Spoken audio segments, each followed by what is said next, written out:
రెడ్డికి రఘునందన్ రావుకి లేదా అని నేను అడుగుతున్నా. ఇక్కడున్న ప్రజలు మీకు ఓటు వేయలేదా? మిమ్మల్ని ఎంపీలను చెయ్యలేదా? మీరు కేంద్రంలో ప్రభుత్వంలో లేరా? ఇవాళ పదే పదే నువ్వేం చేసినావని నన్ను అడుగుతున్నారు. 10 ఏళ్ళు ఉన్నాయన, 10 ఏళ్ల తర్వాత ఫామ్ హౌస్లో వండుకున్నాడు. 12 ఏళ్ళు అయింది నరేంద్ర మోడీ వచ్చి. 2 ఏళ్లలోనే ఏమి చేయలేదని నన్ను అడుగుతున్నారు కదా. అసెంబ్లీకి రాండి. 10 ఏళ్లలో ఆయన ఏం చేసిండో, 12 ఏళ్ళలో మోడీ ఏం చేసిండో, 2 ఏళ్లలో నేనేం చేసిండో నేను చర్చ పెడతా. మా పిఎస్సి చైర్మన్ అరకప్పుడు గాంధీ గారితోనే నేను సమాధానం ఇప్పిస్తా. 2 ఏళ్లలో ఏమేమి పనులు చేసినో, ఏమేమి విధాన నిర్ణయాలు చేసినో, ఏ విధంగా మన రాష్ట్ర అభివృద్ధి కోసం ప్రణాళికలు సిద్ధం చేసినో అసెంబ్లీలో 4 రోజులు దీని మీదనే చర్చ పెడతాం. మీరు రాండి, చర్చ చేద్దాం. ఇలా తప్పించుకోవడం మీ చేతనే అవుతుంది అనుకుంటున్నాం. కానీ ఎలుకకు పొగబెట్టి బయటకు ఎట్లా తేవాళ్ళనో మా కార్యకర్తలు అందరికీ తెలుసు. మీరు అనుకుంటున్నాం ఎప్పటికీ మోసం చేస్తామని. వాళ్ళని చూడురి, మున్సిపల్లో చిన్న వార్డు మెంబర్కి ఎన్నికలు ఉంటే మోడీకి చూసి ఓటేయండి అంటారు. నేను అడుగుతున్న కిషన్ రెడ్డి గారిని, మన మోరీలో మురికి తీయాలంటే మోడీ వస్తాడే? ఈడున్నోడు ఎవడన్నా సక్కనైనోడు ఉండాలి. పెళ్లి పెద్దను చూసి పిల్లగానికి పిల్లని ఇస్తే వాడు సంసారం చేయకపోతే పెళ్లి పెద్దని అడుగుతామా? ఇవాళ ఈడ ఓట్లు వేసేటోడు మనకు పని చేసేటోడు అయి ఉండాలి. మనకు అందుబాటులో ఉన్నోడు కావాలి. మన సమస్యలు తెలిసినోడు కావాలి. అందుకే మీరు అరకపూడి గాంధీ గారిని 2014, 2018, 2023 3 సార్లు హ్యాట్రిక్ గెలిపించిందంటే మీ సమస్యల పట్ల అవగాహన ఉండి మీకోసం కొట్లాడుతున్నాడు కాబట్టి 3 సార్లు ఎమ్మెల్యేగా గెలిపించింది. అందుకే ఈనాడు ఎప్పుడు కలిసినా ఈ శేర్లింగంపల్లి నియోజకవర్గంలో రోడ్ల గురించి, తాగునీటి సమస్య గురించి, ట్రాఫిక్ జామ్ల గురించి ఎప్పుడు మాట్లాడుతుంటాడు. బస్సుల గురించి వారు అడిగినారు.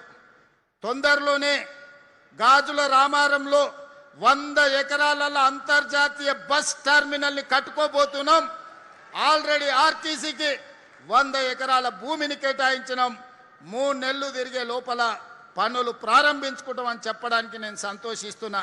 ఈ ఏరియాల ట్రాఫిక్ సమస్యను పరిష్కరించడానికి, ఈ బస్సుల బెడద నుంచి మిమ్మల్ని కాపాడడానికి గాజుల రామారంలో 100 ఎకరాలలో అంతర్జాతీయ బస్ టెర్మినల్ మనం కట్టుకుందామని తెలియజేస్తున్నాం. మెట్రో విస్తరణ ఈరోజు రాయదుర్గంలో ఆగిపోయింది. అక్కడి నుంచి నియోపోలిస్ వరకు ఈరోజు మనం విస్తరించుకునే కార్యక్రమం చేసుకుందాం. ఇవాళ ఈ ప్రాంతంలో 200 కోట్ల రూపాయల పైగా ఎకరం ధర వలుకుతుందంటే ఈ ప్రాంతంలో మౌలిక వసతులు అవసరం. మనం విశ్వనగరం అని గొప్పలు చెప్పుకుంటే సరిపోదు, దానికి సరిపోయినన్ని సౌలతులు ఉండాలి. ఆ సౌలతులు చేయాల్సిన బాధ్యత ఈ ప్రభుత్వం మీద ఉన్నది.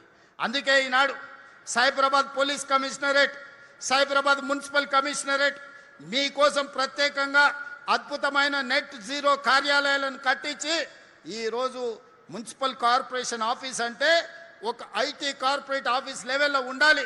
ఒక మైక్రోసాఫ్ట్ లేకపోతే ఒక గూగుల్ ఆఫీస్కి వెళ్తే, లేకపోతే ఒక కాగ్నిజెంట్ దగ్గరకు, ఒక టీసీఎస్ ఆఫీస్కి వెళ్తే ఎంత గొప్పగా, ఎంత అద్భుతంగా నిర్వహణ జరుగుతుందో సైబరాబాద్ మున్సిపల్ కమిషనరేట్ ఆఫీస్ కూడా అంత అద్భుతంగా నిర్మించి ఈరోజు మనం మీకు అందించాలని ఈరోజు ప్రారంభోత్సవ కార్యక్రమాలు చేసుకున్నాం. అందుకే మిత్రులారా, మీరు సహకరించండి, మీరు అండగా నిలబడండి. అదేవిధంగా మా గాంధీ గారు చెప్తున్నారు, అన్న పేదోళ్ళకి ఇండ్లు లేవని. ఈరోజు ఈ వేదిక మీద నుంచి ప్రకటించడానికి సంతోషపడుతున్నా. 1,00,000 ఇండ్లు ఎల్ఐజీ ఎంఐజీ ఇండ్లు కట్టి పేదలని అందులో భాగస్వాములను చేసి అల్పాదాయ వర్గాలకు ఆ ఇండ్లను కేటాయించడానికి ప్రణాళికలు సిద్ధం చేస్తున్నాం. పొంగులేటి శ్రీనివాసరెడ్డి గారు ఆ వివరాలన్నిటిని కూడా తొందరలోనే అందిస్తాడు. ఇవాళ పేదల కష్టాలు తెలుసు. ఆనాడు రాజీవ్ స్వగృహ పేరు మీద పేదలకు ఆనాడు ఇండ్లు అందించినాం. ఈనాడు మళ్ళీ పేదలకు ఇండ్లు ఏ ప్రాంతంలో ఉన్న వాళ్లకు ఆ ప్రాంతంలోనే కట్టించాలని ఆలోచన చేస్తున్నాం. ఎక్కడో నగరం నడుబొడ్డున ఉన్న వాళ్ళను శేర్లింగంపల్లి అవతల లేకపోతే పటాన్ చెరువు దగ్గర కట్టిస్తే వాళ్ళు ఇక్కడి నుంచి అక్కడికి రారు. ఇక్కడ ఉన్నోళ్ళేమో ఈడున్న మా పేదలకు ఇయ్యలేదు, అక్కడ పట్నం నుంచి తెచ్చి ఇక్కడెట్లు ఇస్తారని పంచాయతీలు అవుతున్నాయి. అందుకే మిత్రులారా, ఏ ప్రాంతానికి ఆ ప్రాంతంలో ప్రభుత్వ భూములను సేకరిస్తున్నాం, కబ్జాల నుంచి విడిపిస్తున్నాం. అక్కడ పేదలకు ఎల్ఐజి ఎంఐజి ఇండ్లు కట్టించడానికి ప్రణాళికలు సిద్ధం చేస్తున్నాం. అదేవిధంగా ఇంటిగ్రేటెడ్ స్కూల్స్ నర్సరీ నుంచి 12th క్లాస్ వరకు నాణ్యమైన విద్యను అందించడమే కాదు, ఉదయమే చాలామంది పనులు చేసుకోవడానికి బయటకు వెళ్తుంటారు తల్లిదండ్రులు. పిల్లలకు టిఫిన్ తయారు చేయాలన్నా వాళ్ళకి సమయం సరిపోదు.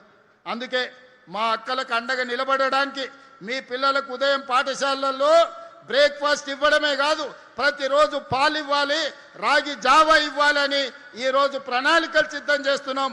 మధ్యాహ్నం పూట సన్న బియ్యంతోని